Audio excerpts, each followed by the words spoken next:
고향을 그리워하는 마음을 향수라고 합니다. 그래서 자연에 보면 이 귀소 본능을 가진 동물들이 있습니다. 연어는 하천에서 태어나서 바다로 2만여 킬로미터나 나가서 살다가 자기가 태어난 곳으로 하천으로 다시 거슬러 올라와서 알을 낳고 일주일 안에 죽게 됩니다. 동물도 이런 본능을 가지고 있는데 우리 사람은 어떻습니까? 하나님의 형상으로 창조되었는데 그 특별한 창조된 피조물인 사람이 자기가 어디서부터 와서 어디로 가는 존재인지를 잘 모르고 살아갑니다. 수학자이면서 신학자였던 파스칼이 이런 말을 했습니다. 모든 인간의 마음의 중심에는 하나님이 만들어 두신 빈 공간이 있다라고 했습니다. 사람이 조금만 정직하게 자기 자신을 들여다보면 자신이 어디서부터 와서 어디로 갔는지를 좀 고민하게 될 건데, 그렇게 고민하며 살아가지 않는 사람들이 참 많습니다. 하지만 자신이 돌아갈 본향이 하나님이라는 것을 알게 되는 것은 어떻게 보면 참 큰 은혜이고, 또 그것을 성경적인 신앙적인 표현으로 말하면 회심이라고 말합니다. 그래서 어거스틴은 이렇게 회심한 다음에 고백록에서 이렇게 고백합니다. 주여, 주께서는 우리를 당신을 위하여 지으셨나이다. 우리의 마음은 주님 안에서 안식을 발견하기까지 안식할 수 없나이다. 이것은 자신의 본향이 어디인지를 찾은 사람의 고백이고, 또 그 순례길을 걸어가는 모든 성도의 고백이기도 합니다. 그래서 오늘 시편 84편은 이제 시편의 제3권에 속해 있는데 고라자손의 두 번째 시편 모음을 시작하는 시편이 됩니다. 고라자손이 지은 시편은 이제 제2권에 보면은 42편에서 49편이 첫 번째 그 모음이고, 두 번째는 이 제3권에 있는 84편에서 88편까지입니다. 그래서 이 고라자손은 솔로몬 시대의 성전 예배에서 중요한 역할을 담당했었는데, 성전이 지어지기 전에는 문지기 역할을 했었고, 또 건축 후에는 예배 인도자와 찬양대를 맡아서 그 직무를 수행했다고 합니다. 그래서 이 시편은 이제 대부분 학자들이 봤을 때는 바벨론 포로기 이후에 씌어진 것 같다라고 생각합니다. 그래서 그 머나먼 이국 땅에 붙잡혀 와서 예루살렘 성전에 돌아가고 싶은 그 애타는 그 향수의 마음을 표현한 그런 순례자의 시라고 이렇게 불립니다. 그래서 이 시편을 살펴보면 세 부분으로 나눠지는데, 이 세 부분은 각각 복이 있다는 표현으로 그 중심으로 나뉘어집니다. 첫째와 셋째 연에서는 끝에서 복이 있다 이렇게 표현하고, 둘째 연에서는 복이 있다라는 표현으로 시작이 됩니다. 그래서 이 복이 있다는 말은 행복하다라는 뜻으로 해석할 수도 있고, 더 없는 최고의 행복이다라고 표현하고 있습니다.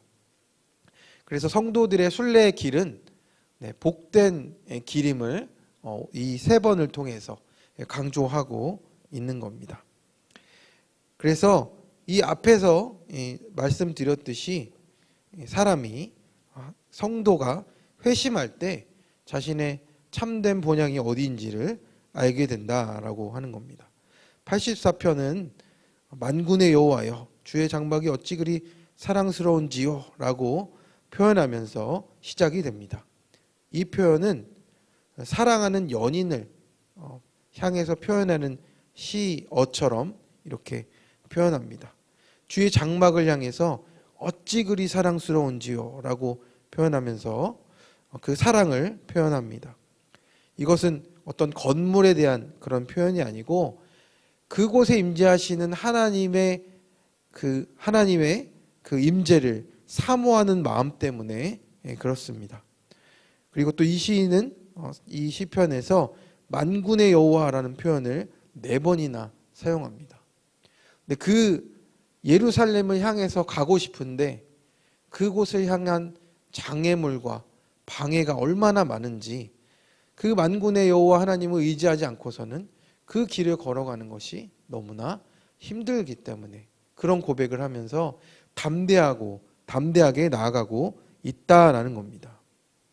그래서 2절에서는 이 시인이 그 사모하는 마음 때문에 거의 향수병이나 상사병에 걸릴 지경으로 그 애타는 심정을 표현합니다. 그래서 여호와의 궁정이라고 그 성막을 표현하고, 너무나 사모한 나머지 풀이 마르듯이 쇠약해졌고 애타게 갈망함으로 그 영혼이 수척해졌다라고 표현을 하는 겁니다. 하나님을 사모하는 마음이, 그 임재를 사모하는 마음이 이 정도로 애타게 그 마음에 자리 잡고 있다라는 겁니다. 그래서 이제 시인은 이제 오히려 성전 처마에 깃들이는 참새와 제비도 부러워하고 있습니다.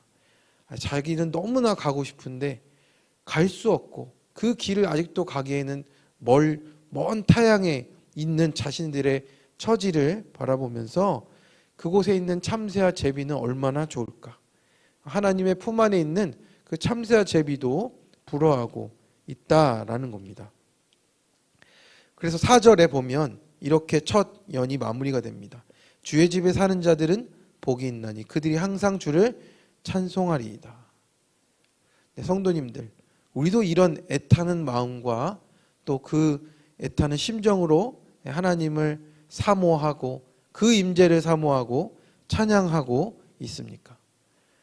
우리가 그 가난한 마음으로 하나님을 찾을 때 우리의 영혼도 온전히 하나님께서 회복시켜 주실 것을 믿습니다. 그래서 누가 행복한 자냐? 이 첫 연에서 말하는 그 존재는 무엇입니까? 그는 주의 집에 사는 자, 그의 집에 거하는 자가 참으로 복되다라고 말하는 겁니다. 세상에 있는 어떤 복보다도 그 하나님 품 안에 있는 그 사람이, 그 임재 안에 있는 자가 참으로 행복하다라고 말을 하고 있는 겁니다. 이제 두 번째 연은 시온을 향해서 순례 여정에 있는 성도가 어떤 행복 가운데 있는지 말합니다. 우리 5절의 말씀을 같이 한번 읽어보겠습니다. 주께 힘을 얻고 그 마음에 시온의 대로가 있는 자는 복이 있나이다. 아멘. 본질적으로 우리 성도의 삶은 순례의 길이라는 겁니다. 마음에 시온의 대로가 있는 자. 우리 성도님들의 마음에는 시온의 대로가 있으십니까? 이 시온의 대로는 우리가 생각하는 어떤 그 모든 일이 잘 돼서 뻥뻥 뚫리는 대로가 열렸다 이런 표현이라기보다는 그 순례의 길이기 때문에 그 시온의 대로는 어디서 출발하든지 하나님을 향해서 걸어갈 때 그 길 자체가 시온의 대로가 된다는 뜻입니다. 하나님을 향해서 가는 길이 시온의 대로이지, 내가 마음을 저 세상에 두고 이 세상에 성공에 두고 내가 대로가 뚫리게 해주십시오 이런 게 아니라, 하나님을 향해서 걸어갈 때 시온의 대로가 열려진다라는 겁니다. 그것을 우리의 욕심으로 해석하시면 안 되고, 내가 하나님을 향하고 있는가, 내가 어디를 향해 걸어가고 있는가, 그 길이 하나님을 향할 때 시온의 대로가 된다라고 말씀하고 있는 것입니다. 그래서 그 마음에 시온의 대로가 있는 사람은 어디를 가든 하나님을 만나는 길이기 때문에 그 대로가 있는 사람은 행복하다라고 말하고 있는 겁니다. 그래서 그 길을 걸어갈 때 방해도 있고 장애물도 있습니다. 근데 눈물도 있는 것입니다. 우리 6절의 말씀을 읽어보겠습니다. 그들이 골짜기로 지나갈 때 그곳에 많은 샘이 있을 것이며 이른 비가 복을 채워 주나이다. 여기서 이 눈물 골짜기는 히브리어의 원어로 바카 골짜기라고도 하는데, 바카는 건조한 땅에서 자라는 포플러 나무나 발삼 나무를 가리키기도 하고, 또 울음이나 탄식이라는 의미를 가지기도 해서 중의적으로 표현이 되는 겁니다. 이 메마르고 건조한 땅에서도 자라는 나무의 골짜기처럼 또 울음과 탄식의 골짜기처럼 우리는 그곳에 지나갈 수밖에 없다라고 하는 겁니다. 그런데 그곳에 많은 샘이 있다라는 이 표현은 사실은 원어적으로 보면 그곳을 샘으로 만들 것이다 라는 겁니다. 그러니까 샘이 없는 곳에 하나님 그 샘을 만드시겠다라고 말하는 겁니다. 그래서 우리의 순례의 길에서 성도는 눈물의 골짜기가 샘으로 바뀌어지는 삶을 살아간다라는 겁니다. 만약에 한 성도가 고칠 수 없는 질병을 안고 고통 가운데 살아간다면 그 질병을 통해서 낫는 것도 참으로 큰 은혜입니다. 그런데 그 질병을 통해서 하나님을 더 깊이 알아가고 만나고 사랑하게 되는 과정이 눈물의 골짜기라고 하는 것입니다. 그래서 그 질병을 통해서도 하나님을 만나게 되고 하나님을 찬송하게 되고 이것이 눈물 골짜기를 샘으로 바꾼다는 그 말의 의미가 된다라는 겁니다.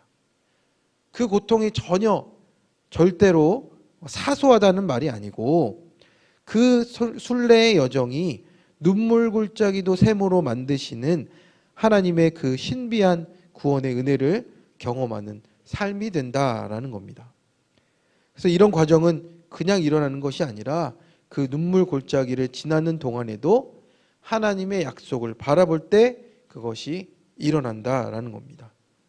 그래서 성도들이 가는 곳이 눈물 골짜기일지라도 하나님께서는 우리가 지나기 전에 이른비를 내려주심으로 필요한 모든 것들을 공급하신다는 약속이 된다라는 겁니다. 그래서 이 눈물 골짜기에서 은혜를 경험하고 살아가는 성도들은 힘을 얻게 됩니다. 그래서 7절에서 그들은 힘을 얻고 더 나아가 시온에서 하나님 앞에 각기 나타나리이다 라고 하는데, 여기서 힘을 얻고 더는 힘에서 힘으로 라는 말입니다. 하나님께서 주시는 힘으로 시작해서 그 힘으로 살아가고 그 힘으로 마친다라는 뜻입니다. 그래서 우리가 눈물 골짜기를 지나면서도 우리의 힘이 아니라 하나님이 주시는 힘으로 살아가게 하신다라는 겁니다. 그래서 각기 그 힘을 얻어서 나아가서 하나님 앞에서 그 우리의 모습을 온전히 하나님 앞에 드려지게 된다라는 그런 표현으로 하나님 앞에 나아가고 있다라는 겁니다. 우리 성도님들도 이 힘으로 오늘 하루하루 또 살아가시는 우리 성도님들이 되시길 바랍니다. 하나님의 힘으로 시작해서 살아가고 하나님으로 마칠 때까지 그 길을 걸어가시기를 간절히 바랍니다. 그리고 세 번째 연에서는 이제 주를 믿는 자가 누리는 행복을 표현합니다. 우리 10절의 말씀입니다. 우리 한번 같이 읽어보겠습니다. 주의 궁정에서 한 날이 다른 곳에서의 첫날보다 나은즉 악인의 장막에 사는 것보다 내 하나님의 성전 문지기로 있는 것이 좋사오니. 이제 순례자는 하나님의 집에서 누리는 은혜와 기쁨을 표현합니다.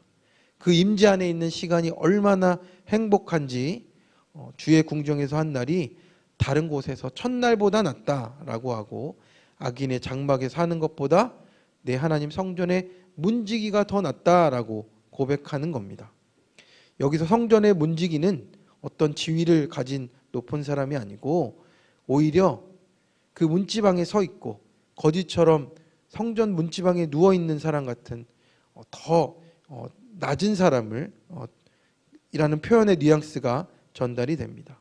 오히려 그 낮고 낮은 자리에 있을지라도 오히려 악인의 장막에 호사보다 낫다라는 그 하나님의 임재를 사모하는 마음을 우리 읽어볼 수 있습니다.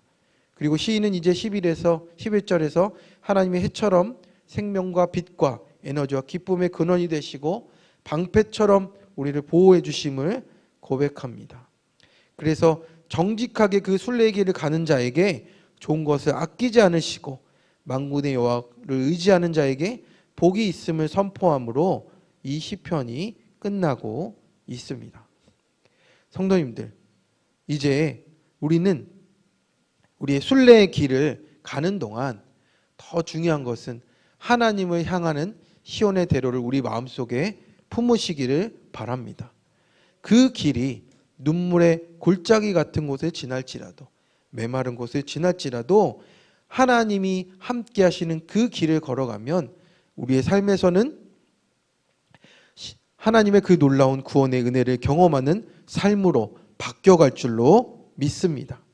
그래서 시흥의 모든 성도님들, 이 세상을 순례하시면서 눈물의 골짜기와 메마른 곳 지날지라도 그 방향을 하나님께로만 향하시기를 바랍니다. 하나님의 임재만 사모하시길 바랍니다. 그래서 그렇게 어디서든 하나님께로 향하는 시온의 대로가 열림으로, 그 길을 따라감으로 하나님의 그 영광스러운 임재 앞에 각각 나타나시는 은혜를 누리시기를 주님의 이름으로 축원합니다.